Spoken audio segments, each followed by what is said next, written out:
Welcome to lecture 4.3, the inverse function rule. Suppose that y is equal to f of x is a one-to-one function and its inverse is given by x equal to g of y. Then the derivative of y with respect to x is equal to the reciprocal of the derivative of x with respect to y, provided that both functions are differentiable. Let us have some examples. Find the derivative using the inverse function rule. Here, the first step that we're going to do is to take the derivative of both sides of the equation with respect to y. Take note of the variable of differentiation. This is not with respect to x, but with respect to y. So that when we differentiate, let's say y raised to 4, this will be equal to 4y cubed times the derivative of y with respect to y. So this is equal to positive 1. Okay, with respect to y, not with respect to x. All right, so here we will have 4y cubed minus 3y squared plus 1. Now, since we have already solved for the derivative of x with respect to y, we can now get the derivative of y with respect to x. And this is equal to the reciprocal of the derivative of x with respect to y. So we have 1 over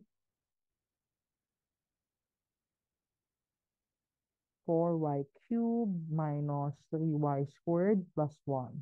This is now the final answer.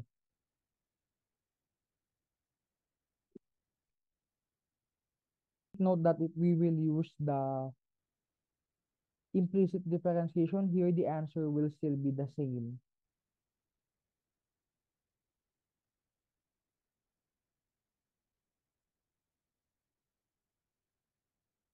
Okay, if we will employ factoring here, the answer will still be the same. 1 over 4y cubed minus 3y squared plus 1.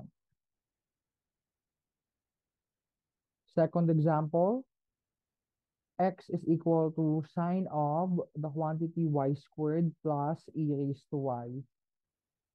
Getting the derivative of both sides with respect to y. Okay, the derivative of this is cosine of y squared plus e raised to y, and then multiplied to the derivative of the angle, which is 2y plus e raised to y. Take note that there will be no y prime anymore because we are differentiating with respect to y. Okay, now we can get the derivative of y with respect to x.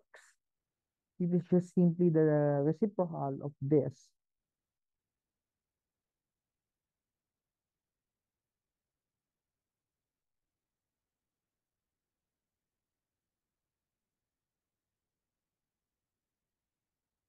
Okay, we have 2y plus e raised to y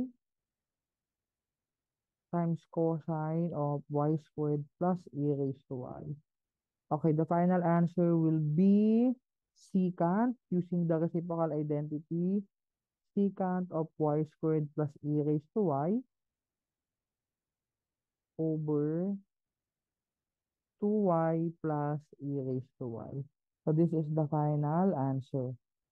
This is the derivative of y with respect to x.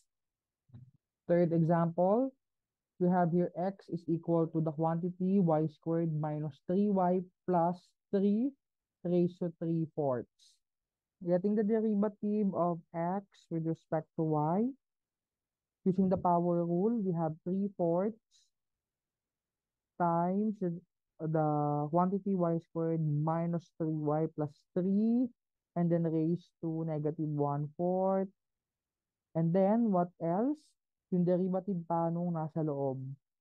The derivative of that is 2y minus 3.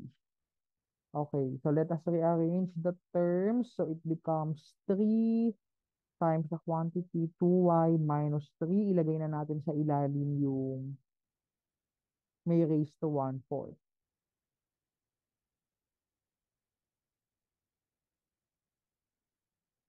Now we can get the derivative of y with respect to x by taking the reciprocal of this. So the final answer is 4. And then we can transform the given into 4th root since it is in the numerator na rin naman. 4th root of y squared minus 3y plus 3. And then after that,